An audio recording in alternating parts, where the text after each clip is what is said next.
Senhor nosso Deus, nosso Pai, eu te apresento o professor nesta noite, te apresento toda a igreja que está aqui, para nós aprender cada dia, Senhor Deus. Precisamos aprender nestes dias, Senhor Deus, dias difíceis, dias sem domínio dos homens, sem temor, sem amor, e aqui está a igreja, meu Pai, que temos que fazer a diferença, e nós precisamos aprender, para nós ter mais conhecimento, Jesus, e quando nós temos mais conhecimento do Senhor, nós podemos viver melhor entre família. Meu Pai, muito obrigado, nós te agradecemos em nome de Jesus, amém. Podem sentar. Professor Danilo, fica à vontade. Meus queridos irmãos, eu saúdo a todos com a paz do Senhor Jesus. Eu dou graças a Deus por estar uma vez mais aqui na Igreja Missão Evangélica Pentecostal do Brasil, com os irmãos, nessa ocasião, pelo menos para mim especial, onde nós temos a proposta de apresentar hoje, sexta-feira, um seminário sobre educação de filhos. E a proposta desse seminário, ela é mista. Ela envolve princípios bíblicos, princípios da palavra de Deus, envolve também conhecimento técnico, do que muita gente tem escrito, tem produzido acerca desse assunto nessa área de educação. E esse é o terceiro seminário que estamos realizando.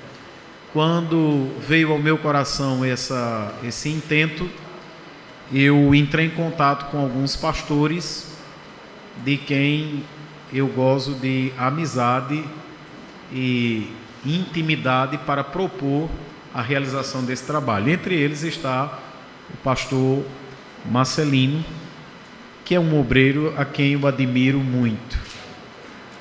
Se você me perguntar o motivo da minha admiração, ele, pelo menos até onde eu sei, ele não é rico, não é um pastor rico, não é também um pastor famoso, que me conste também não, mas eu admiro porque ele é um obreiro simples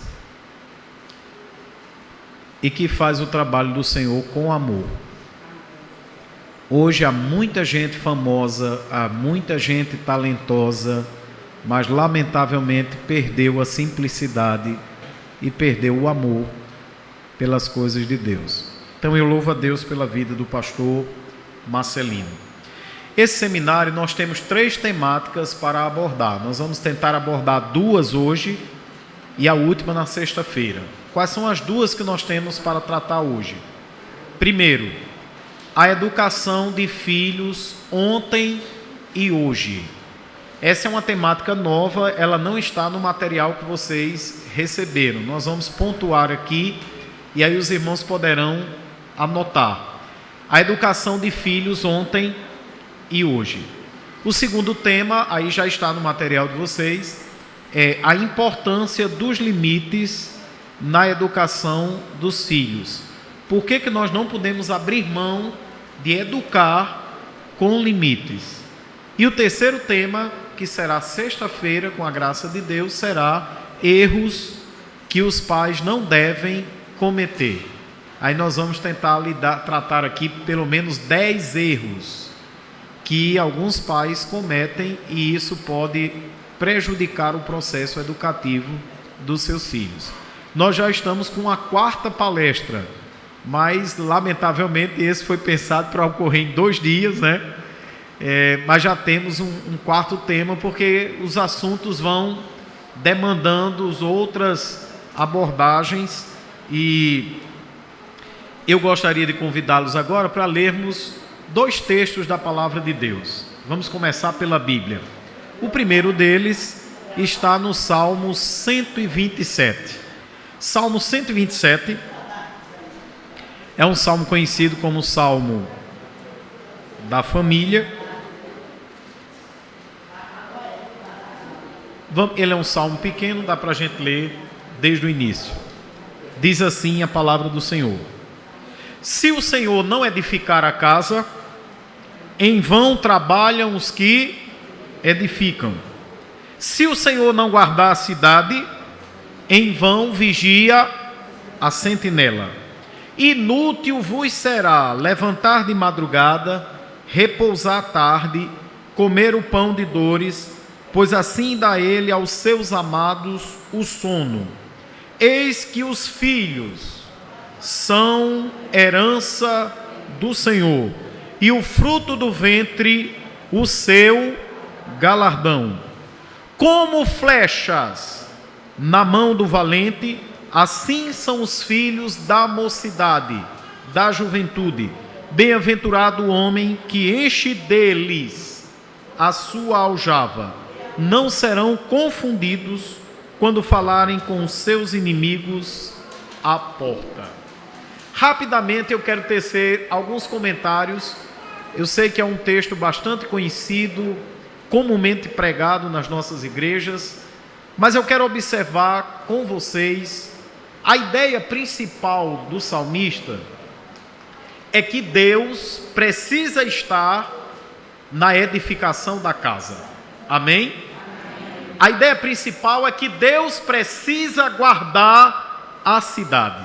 Porque se Deus não estiver presente na casa, se Deus não fizer parte do negócio, se Deus não guardar a cidade, outros podem trabalhar, se esforçar, mas sem a cooperação de Deus, não haverá segurança, não haverá edificação, não haverá prosperidade.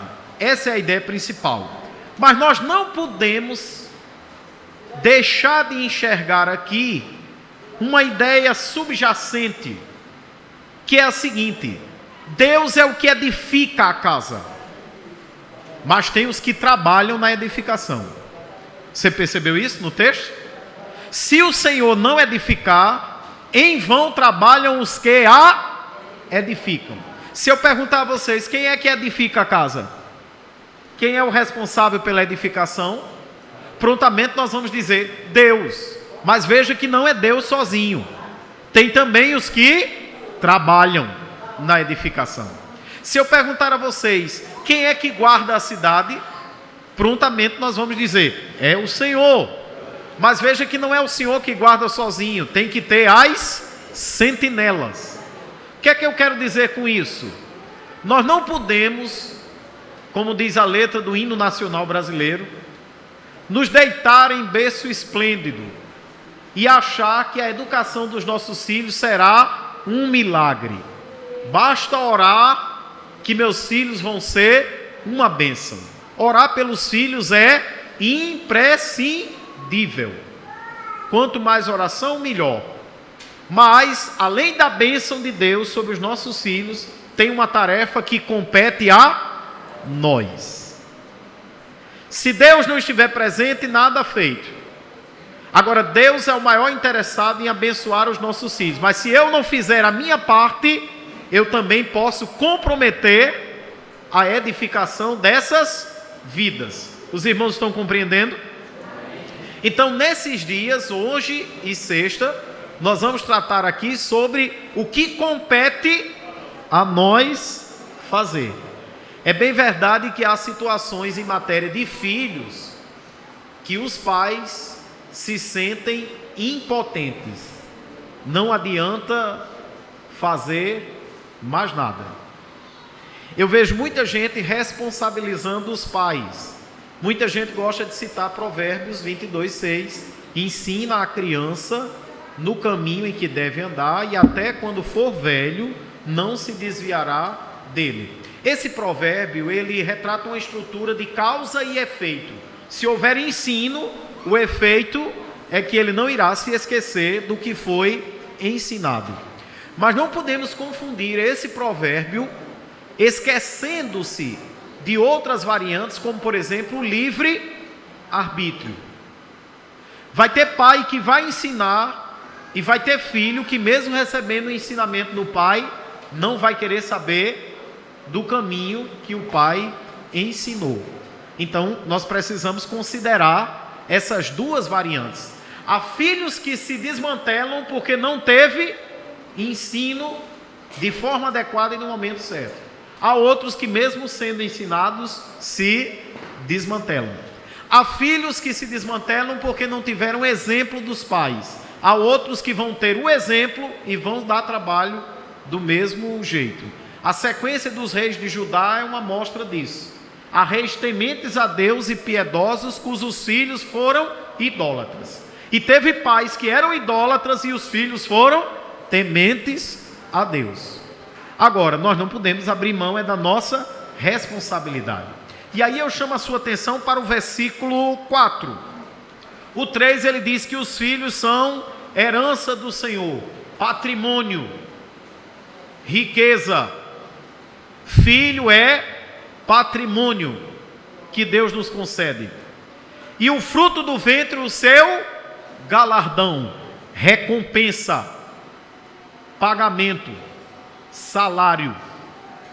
Eu não tenho dúvida de que se eu não tivesse os 5 filhos que tenho, o meu dinheiro renderia mais, daria talvez para eu andar num carro mais novo e quem sabe viajar com a minha esposa, mas sem dúvida alguma minha vida seria bem menos alegre, minha casa também seria mais monótona, um silêncio sepulcral, não é? Nada paga o valor de um filho para um pai e para uma mãe. Agora olhe que no verso 4 o salmista diz, ele usa uma figura de linguagem chamada de símile, que vem de similar, a ideia de comparar 2 elementos por semelhança. Ele diz que os filhos são como flechas nas mãos de um guerreiro, nas mãos de um valente. E eu fiquei pensando, irmãos, que comparação estranha. É fácil entender que os filhos sejam galardão, que os filhos sejam recompensa. Agora, filhos como flechas. E aí me veio uma observação muito pertinente para essa noite de seminário sobre educação de filhos. A flecha voa sozinha? A flecha se lança para onde ela quer? É preciso que o arqueiro dê a direção. Quando o salmista diz que os filhos são como flechas, mas onde é que devem estar as flechas? Na mão do homem valente. É você quem vai dar a direção. Se a flecha vai para a direita, se ela vai para a esquerda, se ela vai para frente, se ela vai para trás, é o pai e a mãe quem deve dar a direção que a flecha vai seguir. Então nós estamos aqui para refletir sobre a nossa responsabilidade como pais. Mais um versículo para a gente seguir o roteiro. No livro de Provérbios, capítulo 29, vocês sabem que o livro de Provérbios foi escrito pelo sábio rei Salomão. Provérbios 29, versículo 15. Esse versículo também vai mostrar a responsabilidade dos pais no processo educativo dos filhos. Provérbios 29, 15 diz assim: a vara, 29, 15, isso, a vara e a repreensão dão sabedoria, mas o rapaz entregue a si mesmo. Aí na versão que está sendo projetada diz a criança, outra versão diz o menino entregue a si mesmo, envergonha a sua mãe. Observe que esse versículo nos apresenta 2 propostas. Quando há educação, a educação gera sabedoria. E sabedoria é diferente de conhecimento. Conhecimento é a quantidade de informações que você tem acumulada na sua cabeça. Sabedoria é quando você usa adequadamente esse conhecimento que você tem. O médico cardiologista do meu pai, eu encontrei na entrada do consultório clínico, ele havia saído alguns minutos para fumar. Ele é médico cardiologista. Ninguém duvida que ele tem conhecimento. acerca dos males que o tabagismo, o fumo faz ao sistema circulatório e ao coração.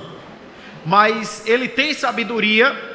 Não me parece que não, porque ele não sabe usar esse conhecimento adequadamente.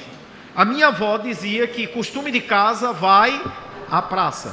Na verdade, o costume de casa vai à praça, vai à escola, vai à igreja, vai à casa do vizinho, vai aonde os nossos filhos chegarem. Então, aqui o texto diz que a vara e a repreensão dão sabedoria. Mas se você não usa vara nem repreende, não educa, não se desgasta, porque se há uma coisa que eu vou dizer aqui que ninguém vai discordar, todos nós vamos concordar unanimemente, é que educar filhos não é coisa fácil.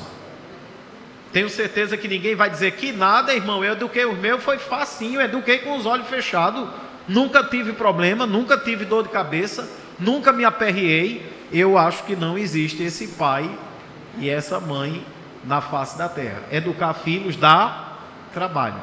Agora, pior é não educá-los. Pior é relegar a nossa missão e deixar o menino entregue a si mesmo. O menino entregue a si mesmo traduz um menino sem limites. Como é que eu faço para não entregar meus filhos a si mesmo? Ponha limites. Nós vamos ver que os limites são altamente positivos para a vida dos filhos. Então vamos tratar do primeiro tema: educação de filhos ontem e hoje. Quando eu digo ontem, eu estou me referindo a 20 anos, 30 anos, no máximo 40 anos, uma ou duas gerações atrás. Eu tenho certeza que os irmãos que estão aqui ouviram o seu avô, ou até mesmo o seu pai, fazer comparações como é que era que se educava filhos na época dele e como é que é a educação hoje. Não é verdade? Todo mundo aqui acredito que é capaz de contar uma experiência da sua infância, que seu pai certamente era mais rígido do que você, e seu avô, sem dúvida, era mais rígido ainda do que o modelo que nós adotamos hoje. Eu não quero advogar aqui que o modelo dos nossos pais e dos nossos avós é melhor do que o modelo de hoje. Não. Haviam coisas positivas naquele modelo que se perderam e que nós não encontramos mais no processo de educação da atualidade. Mas havia também coisas negativas naquele modelo e graças a Deus que aquele modelo passou com aqueles aspectos negativos. Mas a Bíblia nos dá um conselho de sabedoria. O apóstolo Paulo diz: examinai tudo e retende o bem, o que é bom. Então eu quero convidar vocês para a gente fazer um rápido exame de como era o modelo de educação no passado e como é o modelo de educação familiar. Estamos falando de educação de filhos, nada do contexto escolar, educação aqui mesmo, no ambiente de família, no passado e hoje, no presente, na atualidade. Então eu anotei aqui 7 características desse modelo educacional dos nossos pais e dos nossos avós, nessa média de tempo de 30, 40 anos. Quem desejar anotar, a primeira característica é rigidez disciplinar. Todo mundo já ouviu alguém dizer: o meu pai era rígido. Eu fui criado com muita rigidez. Essa é a primeira característica. Rigidez disciplinar. Talvez a frase que melhor traduz essa primeira característica da rigidez disciplinar é aquela frase que todo mundo aqui já ouviu: escreveu, não leu, o pau comeu. O negócio era rígido. Havia normas para tudo. Alguns autores que chegam a dizer que aquilo foi reflexo do regime militar que a sociedade brasileira viveu de 1964 até 1985. É uma hipótese interessante, porque realmente havia algumas semelhanças, como por exemplo o toque de recolher. Havia um toque de recolher nas ruas e em casa se tinha hora de ir dormir. Quando então o apresentador do Jornal Nacional, Cid Moreira, dizia boa noite, meu avô olhava para mim e dizia: você ouviu o que ele disse? Isso foi para você. Está na hora de você ir se deitar. 8 horas nós íamos dormir. A realidade de muitos lares hoje é que os pais vão dormir e os filhos ficam acordados noite adentro. Uma professora me chamou outro dia e disse: olha aí a situação, é todo dia assim agora, o menino dormindo em cima da carteira, e já encontrei também deitado no chão da sala de aula. E quando eu chamei a mãe disse: professor, eu vou dormir, mando ele dormir, mas ele não vai, e ele fica a noite toda, até não sei que hora, na internet.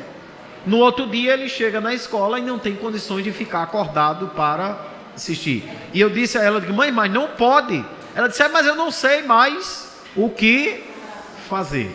É a frase que eu mais escuto todos os dias em 2 escolas em que eu trabalho, é pais e mães me dizendo: eu não sei mais o que fazer. Então esse seminário está direcionado para essa conjuntura. Então havia rigidez disciplinar. A gente ouve alguém dizendo assim: meu pai bastava olhar, e o menino podia não ser alfabetizado e não saber ler as sílabas e as palavras, mas ele sabia olhar, ele sabia ler e interpretar o olhar do pai. E hoje só falta cair a biloca do olho e o menino não está nem aí com o olhar do pai, nem da mãe, nem de ninguém, não é? Segunda característica desse modelo: a primeira é rigidez disciplinar. Segunda característica, normatização. Haviam normas, regras para tudo que a gente ia fazer. Tinha hora de dormir, tinha horário da refeição. Minha avó mandava ir dar um recado ou buscar alguma coisa na casa de minha tia, e havia um quarador no quintal, ela cuspia. Dizia: tá vendo esse cuspe ali? Eu não sou tão velho, mas eu ainda peguei um resquício desse regime. Você faça de tudo para chegar aqui antes do cuspe secar, porque se você chegar e ele já tiver secado, você leva uma pisa. Normas. Chegava uma visita em casa, menino não participa de conversa de adulto. Minhas tias contam que ficavam tudo lá na porta da cozinha brechando para saber quem era a visita, mas ninguém podia comparecer na sala. Haviam normas para todas as áreas da vida. Hoje em dia, como é que é? Como é que estão as regras na nossa casa? Chega uma visita, você traz um prato de salgadinho, um pão de queijo, faz um suco. Antes que a visita pegue o primeiro, os meninos parece que tem 15 dias que não come, limpam o prato, você fica com vergonha da visita. Aí você começa a conversar, a contar uma história, daí o menino interrompe e diz: não foi desse jeito não, deixa eu contar como é que foi. Aí ele vai e conta a versão dele. E você fica constrangido na presença dos adultos. Número 3, havia rigidez disciplinar, normatização, severidade disciplinar, punição. Já ouvi alguém dizer: meu pai era muito severo, bruto, ignorante. Castigo, punição. Todo mundo aqui conhece a história de uma grande pisa inesquecível que levou, às vezes por pequenos erros, pequenas fraudes, mas você apanhava violentamente. Eu tenho um amigo que é pastor e o pai dele também era pastor, e ele foi criado na Assembleia de Deus. Era pecado jogar bola há anos atrás, o pastor Marcelino lembra disso, e ele fugia para jogar bola com os amigos, e empolgado na pelada perdia o horário, e o pai chegava em casa primeiro do que ele. ficava na porta e quando ele via o pai na porta, dizia: eita, fui pego em flagrante. Quando ele se aproximava, dizia: benção, papai, e ele dizia: Deus te dê vergonha na cara. E pega uma mãozada no pé do vidro, que ele disse: eu entrava pela porta da sala, chegava quase no final da cozinha, com a mãozada que papai me dava. Aí se levantava a mãe dele e dizia: José, o pai dele chamava-se José, não faça isso com o menino não. Aí ele disse: eu lá no chão da cozinha, eu dizia: graças a Deus, mamãe vai interceder por mim. Aí a mãe dele falava: tira a roupa dele, bote debaixo do chuveiro, pega um cipó de goiabeira e dê uma pisa, que é muito melhor do que dar uma mãozada no pé do vidro. Então havia severidade na punição, nos castigos, por tudo. E hoje, como é a situação? Hoje as crianças estão batendo nos pais. Tem um garoto indisciplinado na escola, e eu digo: eu vou mandar chamar a sua mãe. Ele disse: você vai ligar agora, é 98634, diz o número da mãe para mim ligar. Ausência total de autoridade, de respeito, de controle, de disciplina. Eu ouço mães dizer assim: só se eu entregar ao juiz, porque não tem mais o que fazer.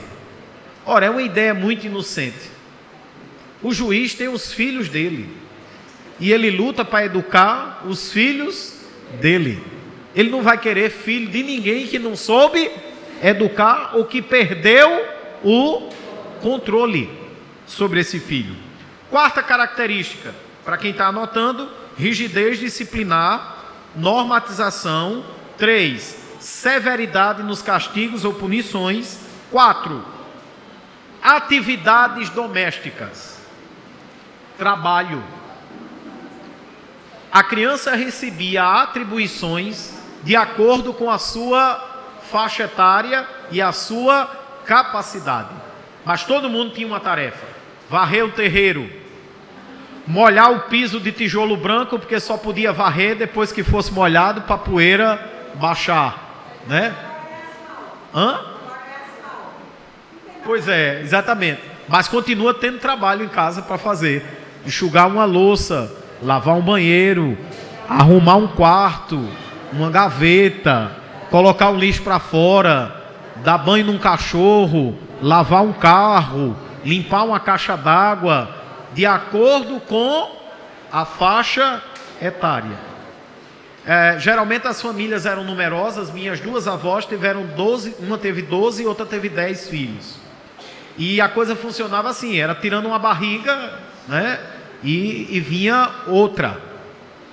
Então, imagine, no sítio não tinha energia elétrica, não tinha televisão. O que vovô conhecia como entretenimento era outra coisa, não era assistir novela, nem programa de auditório. Agora, as maiorzinhas iam ajudando a criar os mais novos. Adolescente ia ajudando, cada uma tinha um irmãozinho mais novo responsável. Atribuições. Nós não estamos falando de trabalho infantil, nós estamos falando de responsabilização pelo ambiente em que se vive. E hoje, para fazer o contraponto, mães sobrecarregadas, porque começam com a história: o bichinho, ele ainda é muito pequeno, a bichinha, né? E aí o cidadão dorme até meio-dia, 1h, sai do quarto igual a múmia de Tutankhamon do sarcófago, dizendo: mãe, estou com fome, tem o que para comer? Você entra num quarto, você lembra do salmo: eleva os meus olhos para os montes, monte de roupa suja, por cima de tudo que é coisa espalhada no quarto. Não arrumam nada, não tem nenhuma atribuição. Eu estava falando isso numa igreja, e quando terminou o culto, uma senhora de idade disse: ô irmão, como Deus lhe usou essa noite?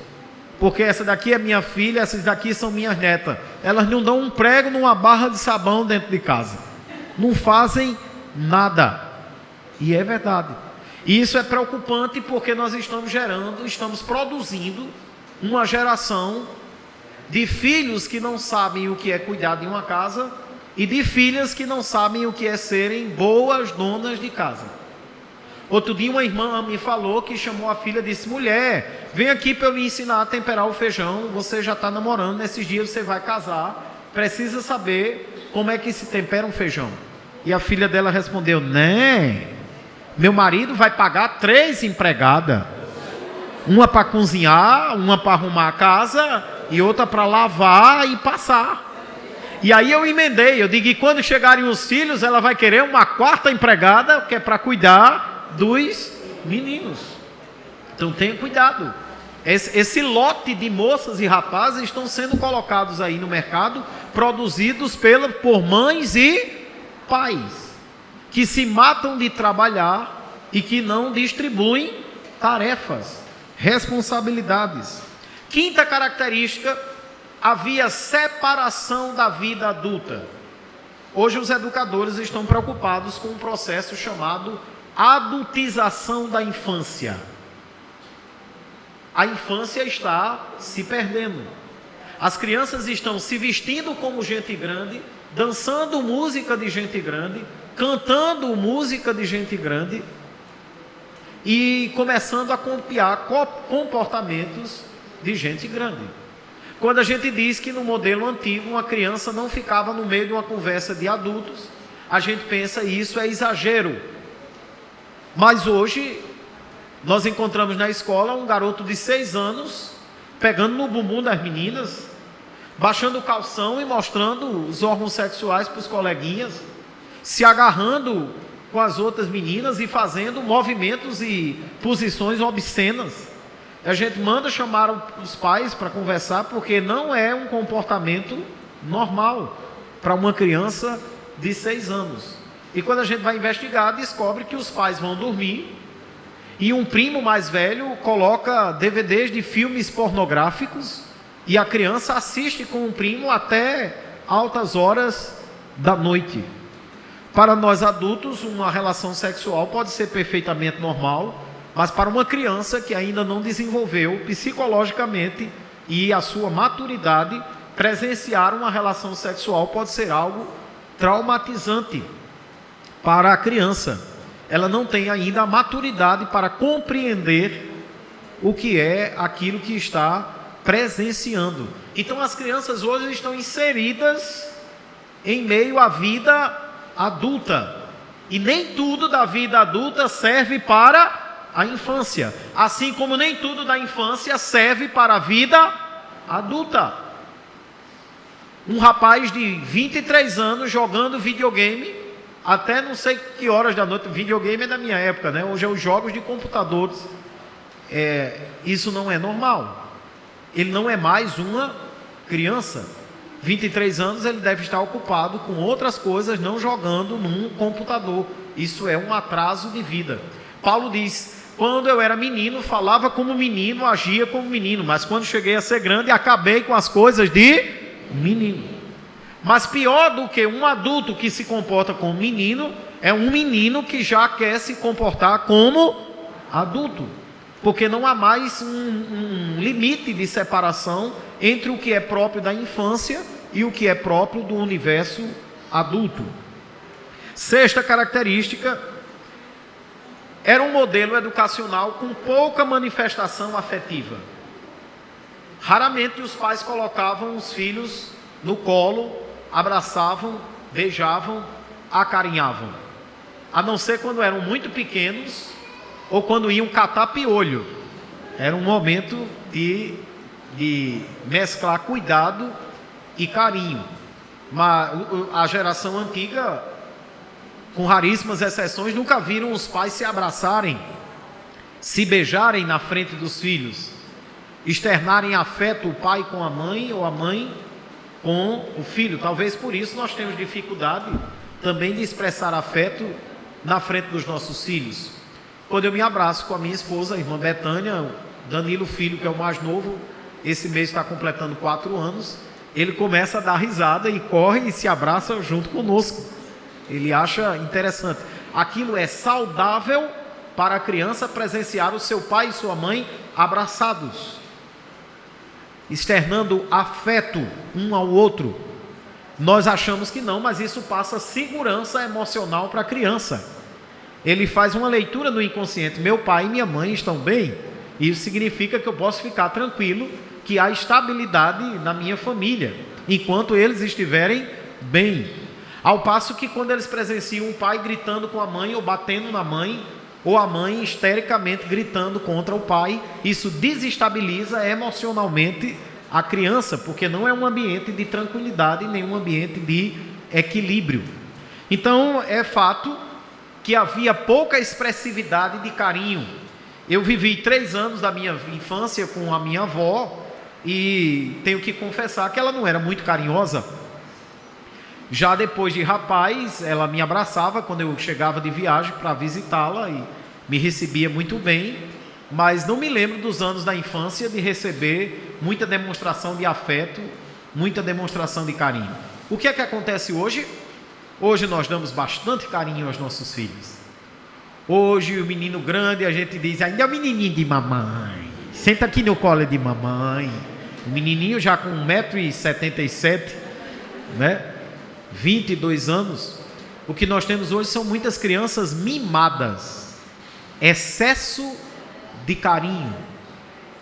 E aí nós temos criado uma geração deformada, porque a criança que é mimada, ela tem sérias dificuldades de compreender como é que a vida funciona. A vida real é querer estender o mundo da fantasia por um período muito maior, além do que é próprio da infância e da criança. Por último, a 7ª característica: ausência de presentes, de conforto e de facilidades. Não tinha essa história de presente no dia das crianças, esperar Papai Noel. Isso é coisa já das gerações mais recentes. A minha mãe me contava que ela não tinha brinquedos, então ela brincava com manga. Pegava uns palitos, espetava na manga, fazia 4 patas e brincava de vaca e de curral. Eram os brinquedos que haviam. A geração antiga fabricou os seus próprios brinquedos. Carrinho de lata, pegava uma lata de leite ninho ou lata de Neston e amarrava um cordão, enchia de pedra, de areia e fazia roladeira. Eles produziram seus próprios skates, né? Era uma geração muito mais criativa do que a geração de hoje, que está recebendo celulares e tablets cada vez mais cedo e prejudicando a capacidade de concentração da criança, mormente na vida escolar. Eu desafio qualquer criança hoje, independente da faixa etária. Meu filho de 4 anos, ele já tem mais brinquedo do que eu tive em toda a minha vida. Qualquer criança aqui já tem um patrimônio em termos de brinquedo mais do que seus pais já tiveram. Por que isso acontece?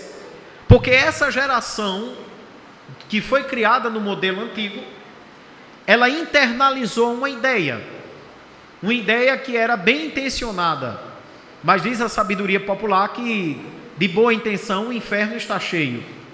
Nem tudo que é bem intencionado funciona ou é eficaz. E o que foi a ideia que esses pais internalizaram? Se eu não quero que o meu filho passe pelo que eu passei, eu não vou criar meu filho da forma que eu fui criado.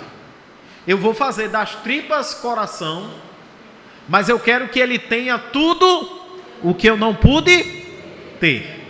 É uma boa intenção, mas aí nós nos esquecemos que essa vida sem presentes, com privações, com pouco conforto, eram 10, 12 filhos, não dava para ter cama para todo mundo, senão a casa se transformaria numa pousada. Então era tudo dormindo em rede, né?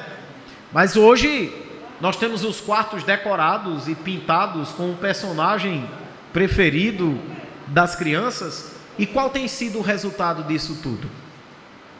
Está funcionando? Está dando certo? Então nós precisamos examinar hoje para mais tarde a gente não parar e pensar onde foi que eu errei.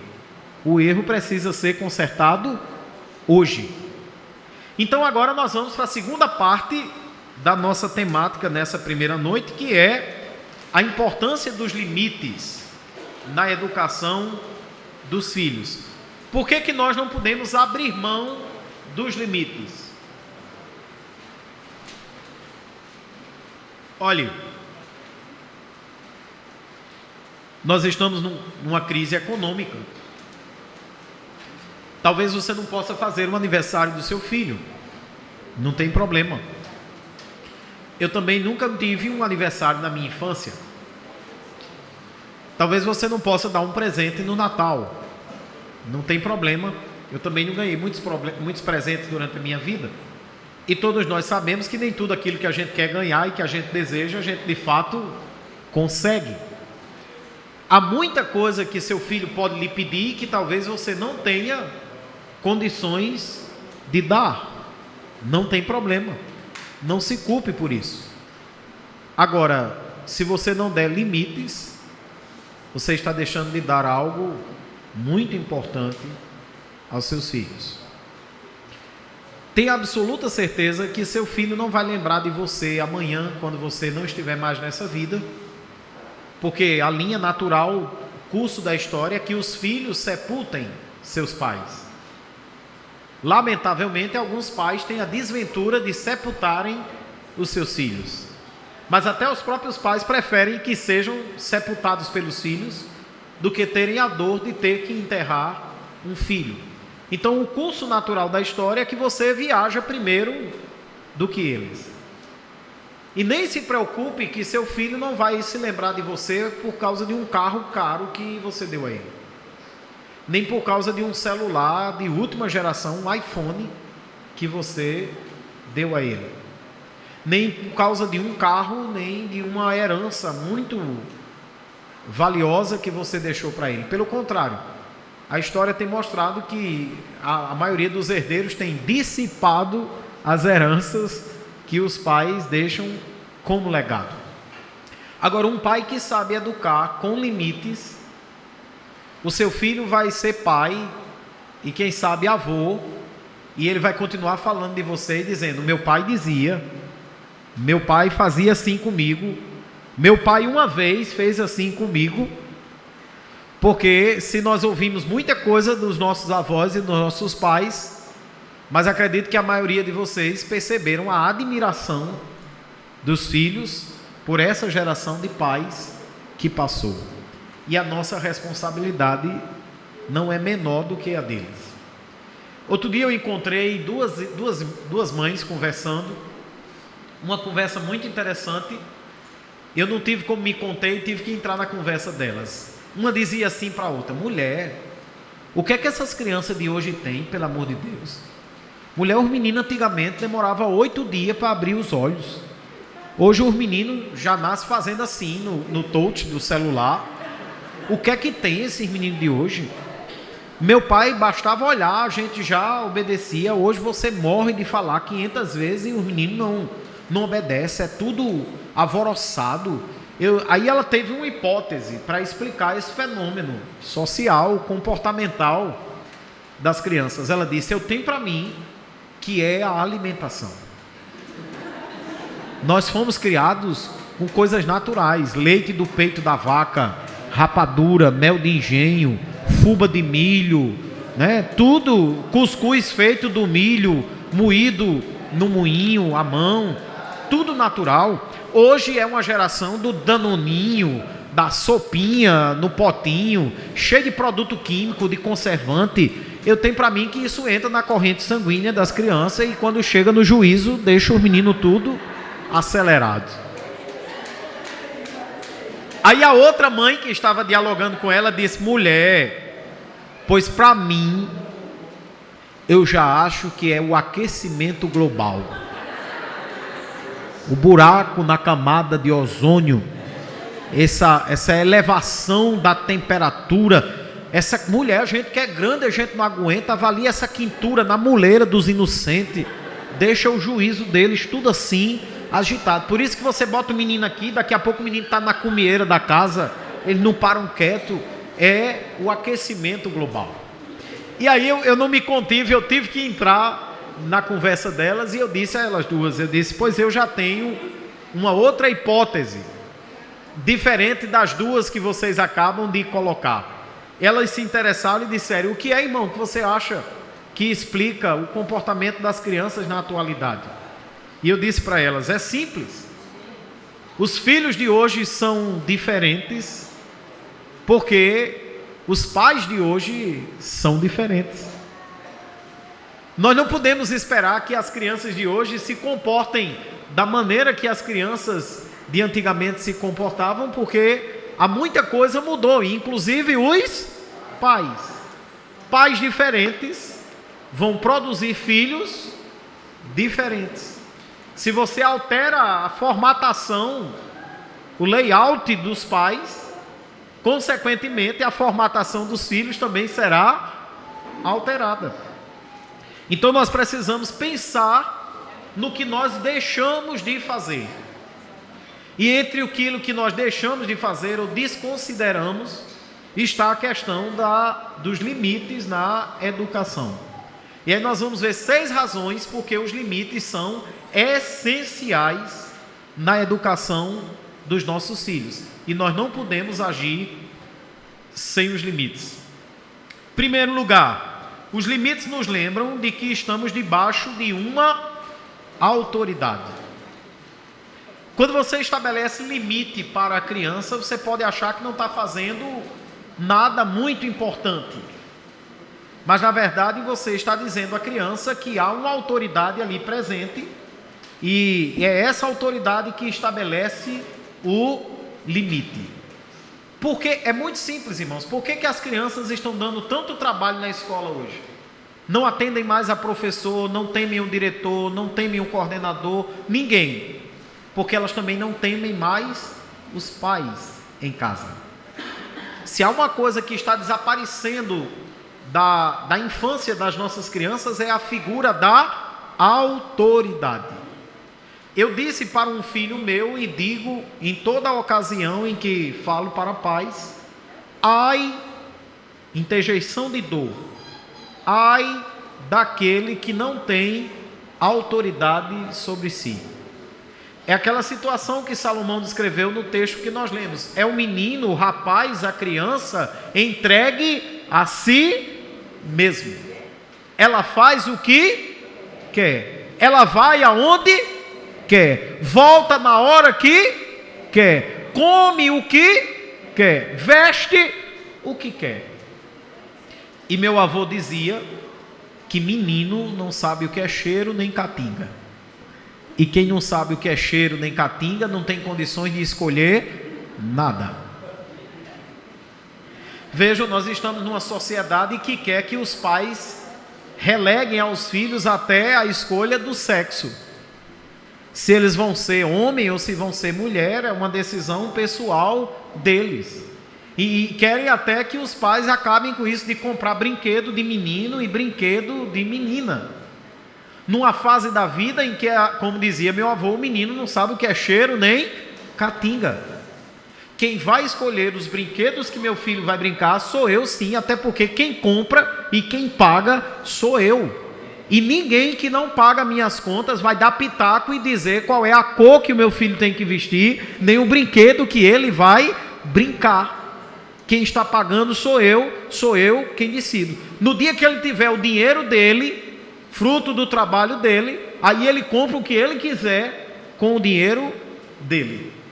Vovó, a minha avó, ela era psicóloga, pedagoga, educadora. Na verdade ela não era nada disso, ela era semi-analfabeta. Ela aprendeu a ler com a Bíblia, depois que aceitou a Jesus como Salvador. Mas ela costumava dizer: você pensa que porque cresceu e está grande eu ainda não dou em você? No dia que eu não puder não alcançar, dar uma pisa, eu boto você abaixo, subo em cima e dou uma pisa. Porque quem pariu fui eu posso dar a hora que eu quiser. Enquanto comer do meu pirão estiver debaixo da minha casa, é conforme as minhas regras.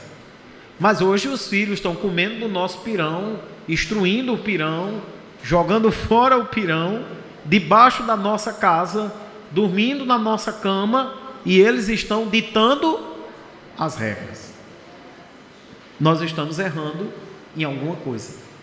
Não perca o princípio de autoridade dentro da sua casa. Outro dia eu encontrei com uma viúva de um amigo meu.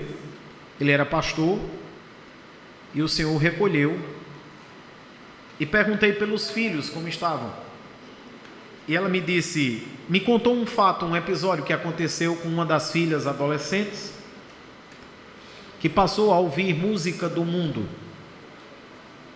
estava lá no som bem alto, ia dançar, curtir, e ela me disse para a filha: essa casa aqui sempre foi conhecida nessa rua como a casa do pastor. Seu pai não está mais aqui, mas a casa vai continuar sendo a casa do pastor enquanto eu estiver viva. Não quero esse tipo de música aqui em casa. Na minha casa, não. É claro que a filha estribuchou, que a filha achou ruim, que ela protestou, que isso é falta de liberdade, não é? Mas na verdade as pessoas confundem às vezes liberdade com ausência de autoridade. E veja, tudo na vida tem o princípio da autoridade. Até na criação, a Bíblia diz que Deus criou os dois luminares, o luminar maior para governar o dia e o luminar menor para governar a noite. E eles serão para determinar os tempos e as estações. Então até na natureza Deus trabalha com o princípio da autoridade. Quando Deus criou a família, Ele também estabeleceu uma hierarquia, um princípio de autoridade. E esse princípio, essa hierarquia estabelecida por Deus funciona assim: Cristo é o cabeça do marido, o marido cabeça da mulher, e os pais cabeças dos filhos. O que nós precisamos entender é que qualquer elo dessa hierarquia que seja rompido, que seja quebrado, a família irá sofrer. Se houver uma família cujo Cristo não é mais o cabeça do marido, vai sofrer essa esposa e vai sofrer os filhos. Se houver uma família em que a esposa não admite a submissão ao marido, porque ela aderiu ao discurso feminista, vai sofrer esse casamento e vai sofrer essa família. Se houver uma família em que os pais não são cabeça dos filhos, vai sofrer esses filhos e irá sofrer esses pais. Porque o que a Bíblia diz é que o resultado será vergonha para o pai e para a mãe. Então os limites, eles nos lembram que nós estamos debaixo de autoridade. Essa é a primeira razão porque nós não podemos abrir mão de educar com limites. Estabelecer cercados, cercas. Ainda que alguém chegue para você e diga: mulher, deixa esse menino, deixa essa menina, isso é coisa de criança mesmo, deixa esse menino correr, deixa ele brincar. Quem estabelece os limites é você. Não permita palpites. Então os limites nos lembram que estamos debaixo de autoridade.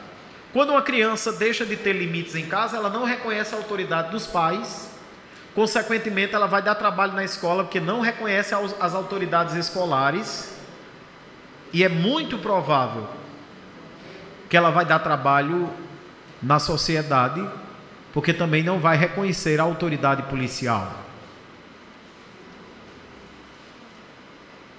Eu tive um aluno que era muito trabalhoso. Eu cheguei a tirá-lo de sala de aula à força. Hoje eu confesso a vocês que eu não faço mais isso. Não retiro ninguém de sala de aula segurando pelos braços. Mas já fiz isso no início da carreira. E ele me ameaçou. Ele disse: não tenha cuidado não amanhecer com a boca cheia de formiga. E eu fui à casa dele algumas vezes e chamei o pai dele outras vezes. E há 15 dias a polícia invadiu a escola em que eu trabalho para prender esse jovem. Eu não estava no momento, se deu meia hora depois que eu havia saído da escola, mas as pessoas que me contaram, eu perguntei: e o pai? A quem eu conheço, de tantas convocações à escola, e as pessoas disseram: era de partir o coração. Quando ele chegou, o filho já estava algemado, deitado no chão, como se fosse uma galinha de feira. Um senhor já com mais de 60 anos. É sério. Limites lembram autoridade. Há uma história na Bíblia, não sei se vocês conhecem, no livro do profeta Jeremias. Jeremias 35. Os filhos de Recabe, os recabitas. Era uma família onde o limite e o princípio da autoridade foi tão bem construído que quando Deus quis dar uma lição ao povo de Israel, ele chamou Jeremias e disse: vá até a casa dos filhos de Recabe, convide eles para uma câmara, para um quarto, encha taças de vinho e sirva a eles.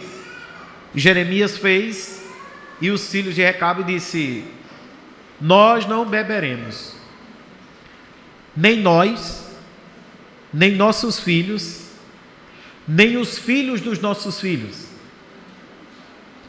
porque Jonadab, nosso pai de Recabe, nos deu ordem dizendo: não bebereis vinhos, nem vós, nem os vossos filhos, nem os filhos de vossos filhos.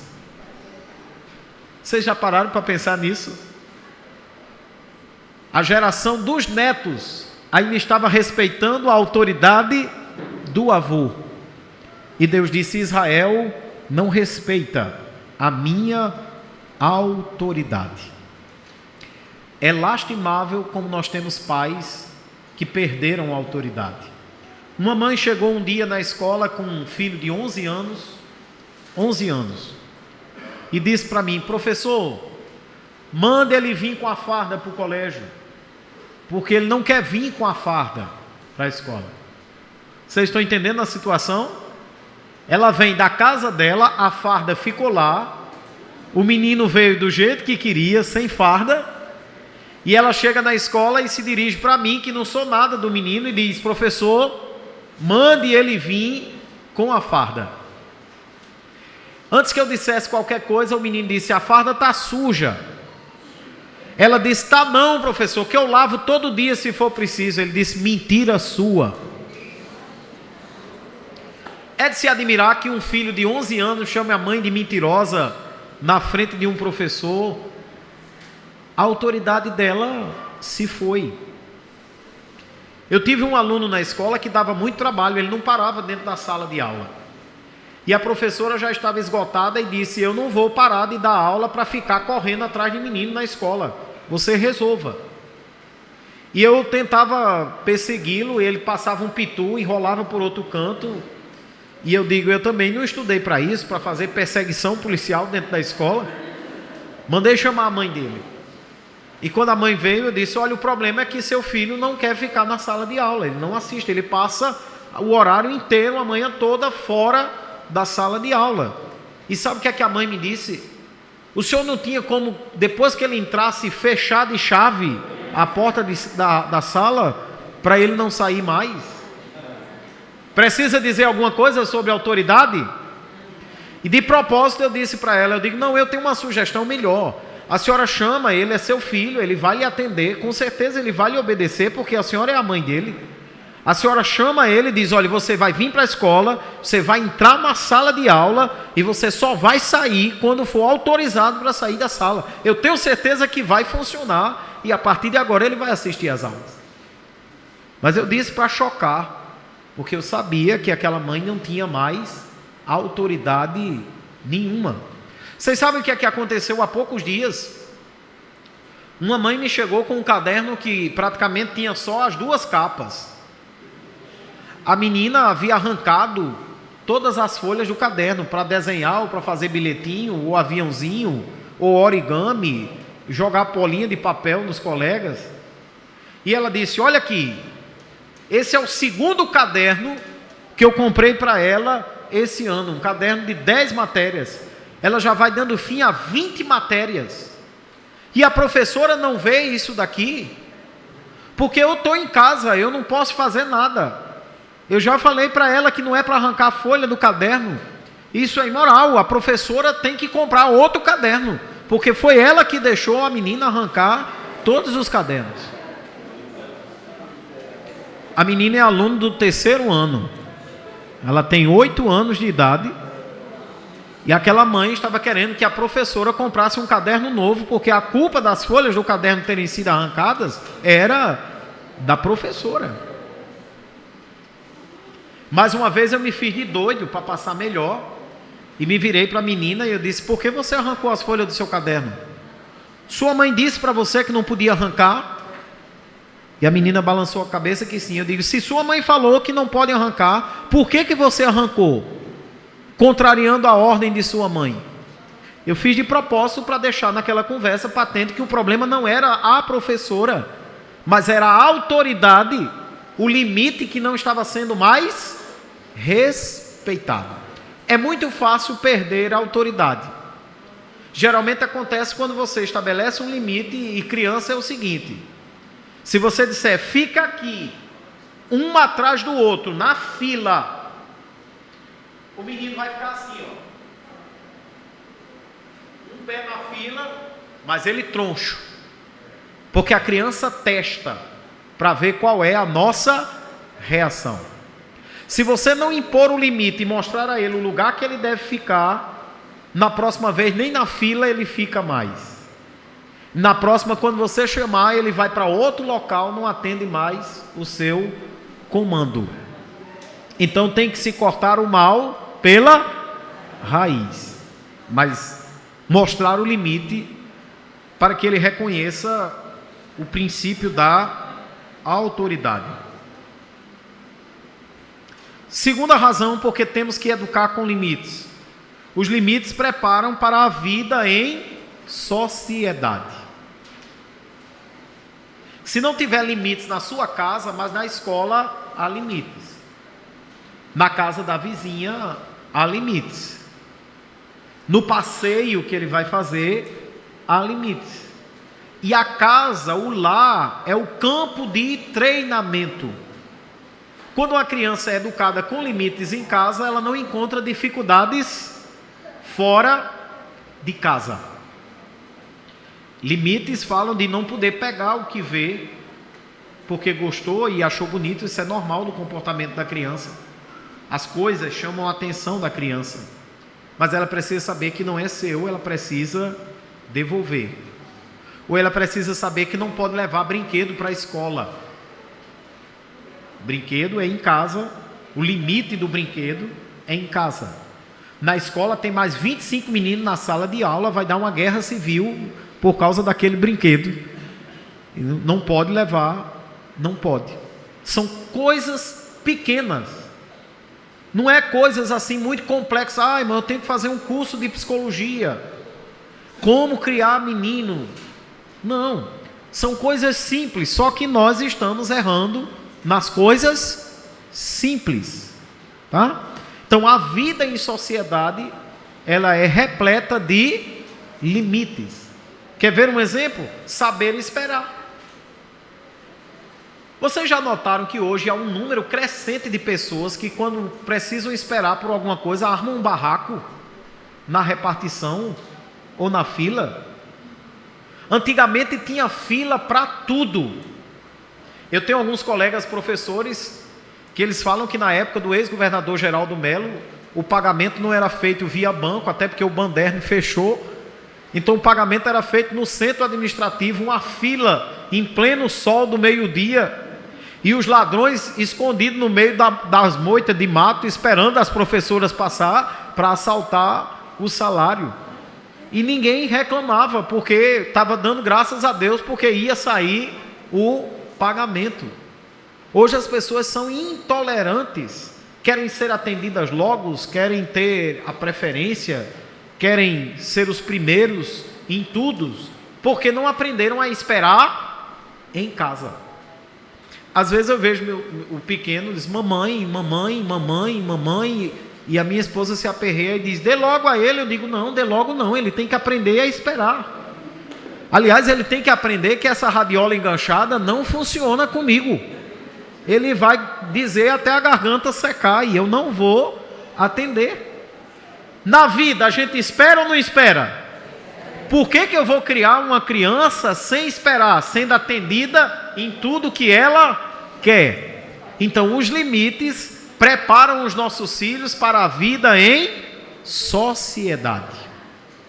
Terceiro, os limites são estabelecidos para a nossa segurança. Eu viajei uma certa vez de Goianinha para Natal, acho que era Goianinha. E eu estava no carro de um pastor amigo meu, nós havíamos dar aula em Goianinha. E ele percebeu que eu estava um pouco preocupado com a velocidade que o veículo estava desenvolvendo. Eu olhava o tempo todo para o velocímetro, 160 km por hora. E ele brincou comigo e disse: está com medo, irmão Danilo? Não tem certeza da salvação não? Se a gente morrer aqui, a gente vai para a glória. Além do mais, o anjo do Senhor acampa-se aos redor dos que o temem e os livra. E eu disse: pastor, o problema não é ir para a glória, o problema é exatamente essa segunda parte. O anjo já saiu desde que o senhor ultrapassou os 110 quilômetros, que é o limite da via. O anjo, ele não ultrapassa o limite. Então, desde que o senhor passou de 110, que é o permitido na BR-101, né, em alguns trechos, a gente agora já está indo por conta e risco, mas não conte mais com o anjo não, porque o anjo não é infrator. Eles aprenderam a lição. O último anjo que infringiu o limite caiu fora do céu, foi expulso de lá. Aí ele me disse assim: pois o meu sonho era dirigir uma Ferrari. Naquelas estradas da Europa, alguns países têm estradas sem limite de velocidade. Eu digo: pois se contente, porque o senhor não está na Europa. Essa via aqui tem limite de velocidade e o senhor também não está numa Ferrari, né? Então, o trânsito, os limites do trânsito, eles servem para a nossa... Eu já ouvi diversas entrevistas de policiais rodoviários federais comentando acidentes com vítimas fatais, e as estatísticas comprovam a maioria dos acidentes graves que trazem a óbito as pessoas. O diagnóstico é um só: excesso de velocidade. Ultrapassou o limite de velocidade. Então, quando a gente vê o limite, a gente vê como uma coisa chata, como cortar o nosso barato. Os filhos também nos veem assim, como chatos, que gostam de cortar o nosso barato. Eles não conseguem entender que o limite é dado para a nossa segurança, para a nossa proteção. Por que quando Deus dá estatutos a Israel, na verdade Deus está dando limites para a vida do povo? E o que é que Deus diz ao povo de Israel? Eu estou colocando hoje diante de vocês a bênção e a maldição, a vida e a morte. E Deus ainda diz: escolhe, pois, a vida para que vivas. Se você ultrapassa o limite, você vai para o campo da maldição. Você vai para o caminho que leva à morte. Você sai da área de segurança. Então os limites são importantes, porque eles nos dão noção de segurança. O meu filho mais velho foi a um passeio e quando chegou em casa veio me mostrar um vídeo que eles filmaram pulando de cima de uma ponte sobre um rio. E ele chegou animado, empolgado, dizendo: foi massa, adrenalina pura, foi show. E quando ele me mostrou o vídeo, que eu vi eles pulando da ponte, eu perguntei: antes, quem foi o primeiro que pulou? E aí ele me falou que tinha sido um amigo. Eu disse: antes dele pular, alguém nadou embaixo da ponte para verificar, por exemplo, se havia pedra. Vocês poderiam mergulhar de cabeça numa pedra. Eu conheço um amigo que ficou tetraplégico, estava embriagado e mergulhou na piscina e bateu de cabeça no fundo da piscina e a lesão cerebral deixou ele de cadeira de rodas. Ou pior, quem sabe havia uma canoa afundada com um prego enferrujado para cima e você mergulha e dá de cabeça em cima desse prego. E ele me falou, também o senhor só pensa em desgraça. Eu digo, mas aí é que está, há uma diferença entre quem é filho e quem é pai. Há uma diferença entre quem é jovem e quem é velho. Quanto mais novo você tem isso aqui de medo. Quanto mais velho você fica, o medo vai aumentando. Quanto mais a idade avança, mais aumenta o nosso medo. Eu me lembro que o meu sogro tinha pavor de sair à noite dirigindo. E quando eu saía com a irmã Betânia, ele dizia, para onde é que você vai uma hora dessa? E eu dizia, mas Geraldo, é cedo, são 7 horas agora. Ele disse, isso não é hora mais de ninguém sair, está muito perigoso. Quanto mais velho, mais aumenta o nosso medo. Mas filho não tem medo. Filho tem energia e quer gastar as energias. Ele acha tudo divertido, ele gosta de aventura, adrenalina. E aí ele cai em situações de risco, segurança. Portanto, papai e mamãe, se o seu filho vem com um programa show de bola, adrenalina pura, mas você não percebe segurança, você deve dizer, não vai. E se ele disser, mas todo mundo vai, o que é que você vai dizer para ele? Você não é todo mundo. E se ele insistir, porque adolescente gosta de um momento filosófico para argumentar e disser, me diga uma razão por que eu não vou, então você vai precisar usar autoridade e dizer, você não vai porque eu não quero e pronto. Acabou-se. Era assim que funcionava antigamente e dava certo. Às vezes alguém fugia da regra, mas depois vinha a correção e colocava no lugar novamente. Eu tenho um amigo, ele hoje já tem 66 anos, e eu me divirto muito porque ele é apaixonado pelo pai dele. O pai dele já é falecido, mas ele fala do pai como um verdadeiro herói, e eu acho muito interessante e não me canso de ouvir os relatos dele. E ele disse que morava em Mossoró e nunca havia gazeado uma aula, nunca. Mas um dia os colegas atentaram ele, rapaz, vamos tomar banho no açude. E ele disse que cheio de vontade de ir para o açude, mas tinha aula. Ele disse, não posso porque tem que ir para a aula. Ele disse, não tem problema não, a gente vai assim mesmo. Se a professora perguntava, você disse que estava doente. E ele foi tomar banho no açude. No dia seguinte a professora perguntou, ele disse que por azar dele ou por sorte dele, a professora encontrou-se com o pai dele no centro comercial de Mossoró. E cumprimentou, e o pai dele também se chamava José. E disse, seu Zé Ferreira, tudo bem? Como está fulaninho? Ele disse, está bem. E ela disse, ele não foi à aula ontem, eu pensei que ele estivesse doente, porque ele não é de faltar. E o pai dele disse, como é? Ele não foi à aula ontem. Ela disse, não, e eu pensei logo que ele estava doente, porque ele nunca falta. Ele disse, eu garanto à senhora que amanhã ele vai à aula. Parou por um instante e disse, não, amanhã não, porque ele ainda vai estar doente, mas depois de amanhã, ele garanta à senhora que ele vai chegar na sua aula. Ou seja, ele disse que levou uma pisa que ficou todo engembrado realmente. O pai já estava prevendo. Ele disse, mas me pergunte quantas vezes mais eu gazeei a aula.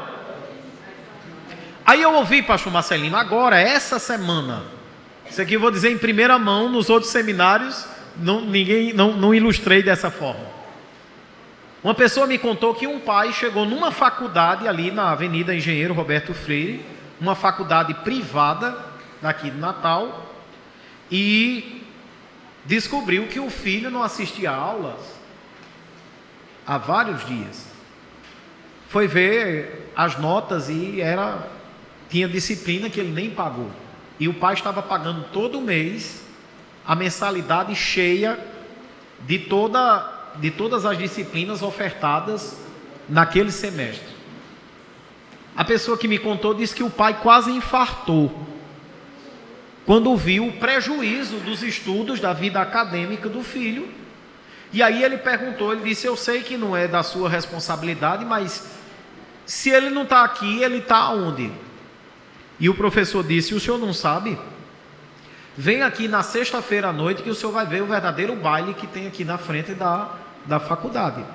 Eu vejo sempre o seu filho aqui. Agora, na sala de aula, ele não pisa aqui. Mensalidade caríssima do curso. Aí eu pergunto para vocês: o seu Zé Ferreira, há 40 anos, ora 40 anos, se o filho hoje tem 66, são há mais de 5 décadas, há mais de meio século atrás, seu Zé Ferreira não tinha uma raiva dessa. Não passava por isso que muitos pais estão passando hoje. Quarto lugar, os limites são importantes porque eles nos ajudam a enfrentar as frustrações da vida. Lembra daquela ideia que muitos pais adotaram? Eu não quero que o meu filho passe pelo que eu passei. Só que nós precisamos entender o seguinte, queridos: a vida não é feita só de coisas boas. A gente não tem tudo que quer, nem consegue tudo que quer. A vida de qualquer pessoa é feita de momentos bons e de momentos ruins.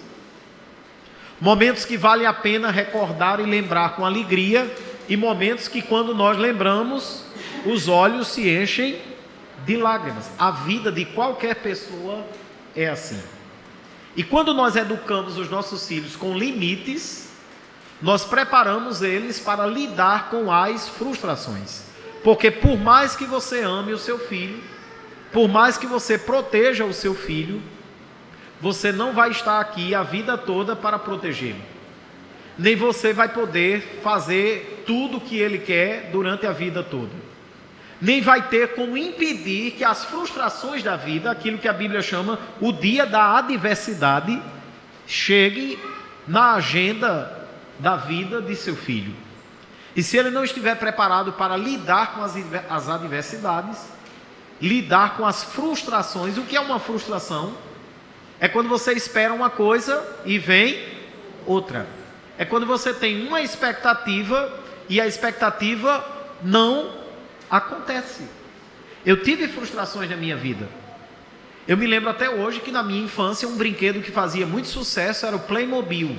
Alguém conheceu aqui o Playmobil? Os bonequinhos que tinham, haviam várias coleções de Playmobil. E um dia, passeando na cidade alta com minha mãe, passamos em frente às lojas brasileiras, que nem existem mais. E eu vi uns bonecos do Playmobil e pedi à minha mãe. Minha mãe disse: se você passar de ano, no final do ano eu compro um boneco desse para você. Irmãos, eu nunca fui reprovado na minha vida toda. Nunca fiquei nem em recuperação. E nunca ganhei o boneco do Playmobil. Mamãe já faleceu e não cumpriu a promessa. Foi uma frustração para mim, certamente que foi. Mas eu não tenho dúvida que isso me ensinou a entender que nem tudo que a gente sonha e que a gente deseja na vida, a gente tem.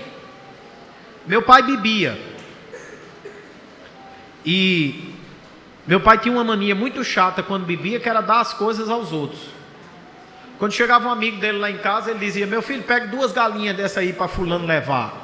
E eu ia capturar as galinhas no quintal. Todo amigo dele que visitasse tinha que levar. Não era uma só não, levava 2 galinhas caipira.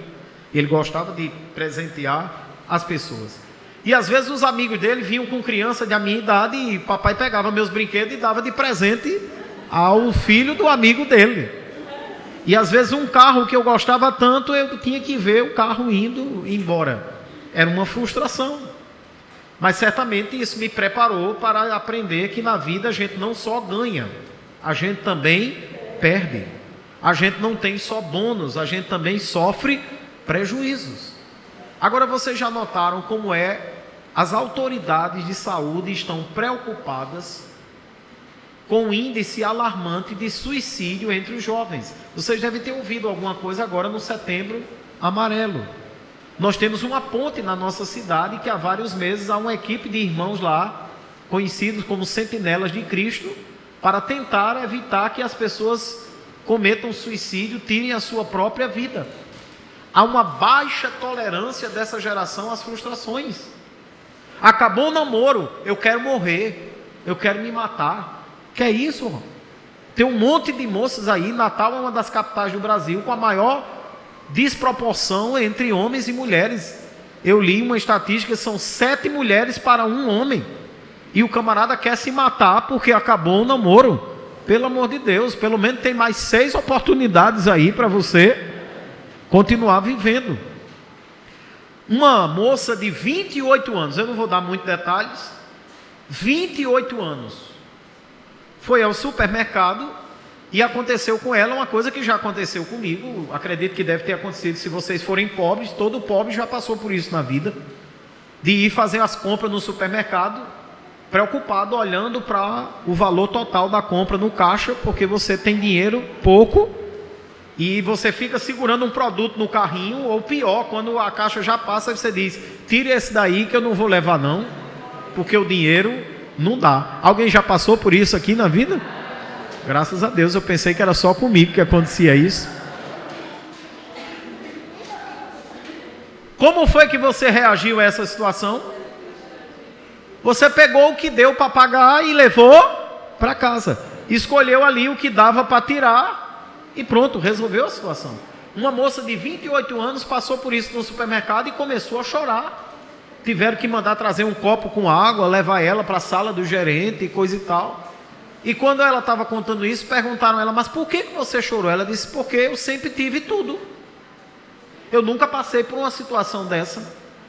Quando eu tinha meu pai, eu sempre, tudo que eu queria e que eu pedia, ele comprava, não demorava. Pela primeira vez na vida, eu quis comprar um negócio e me vi numa situação que eu não podia comprar o que eu estava precisando.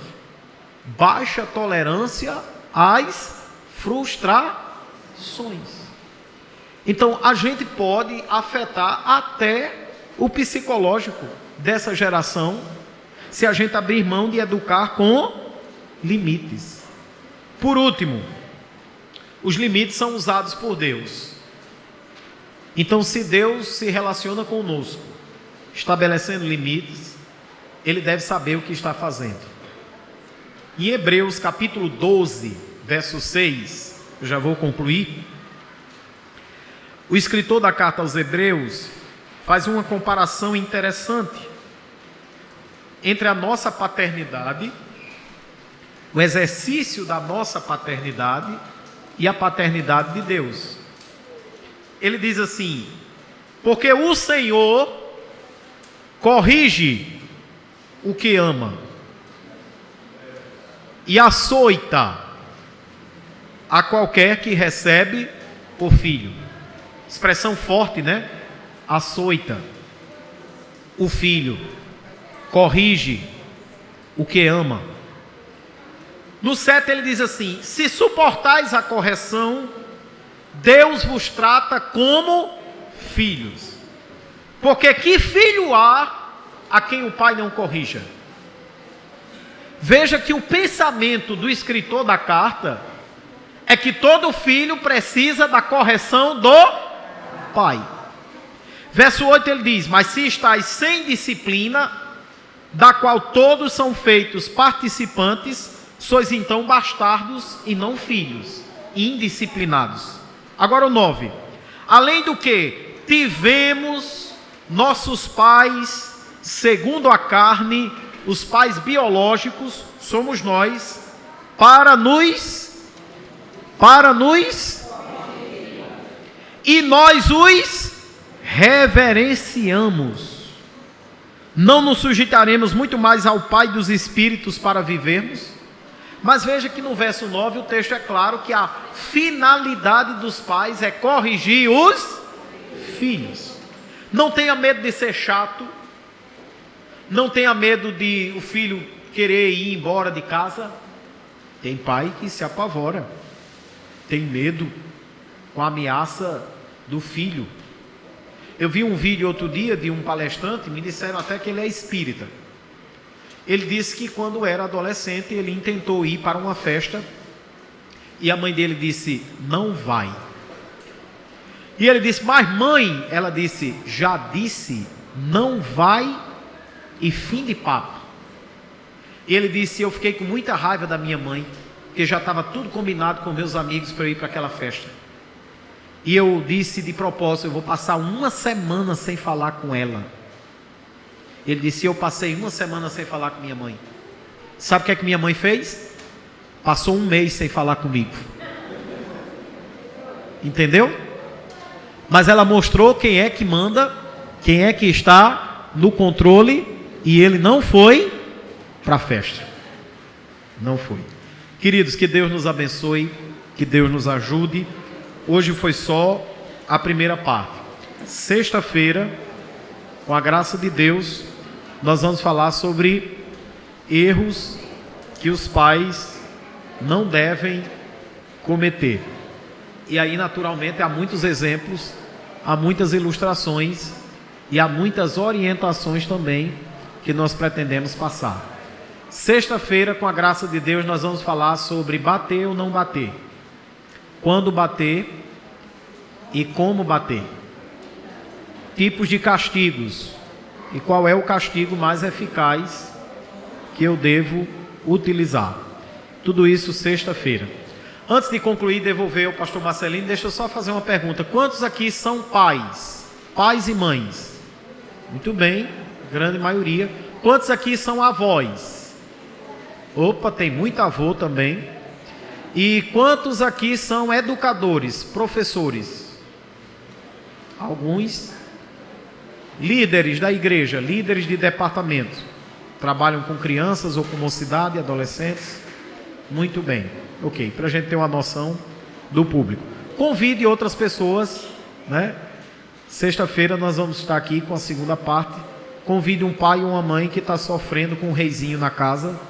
Diga: vamos lá para ver se a gente recebe alguma luz. Quem sabe não vem alguma revelação, como você lidar com ele ou com ela, né? Nós estaremos aqui com a graça de Deus. Pastor Marcelino.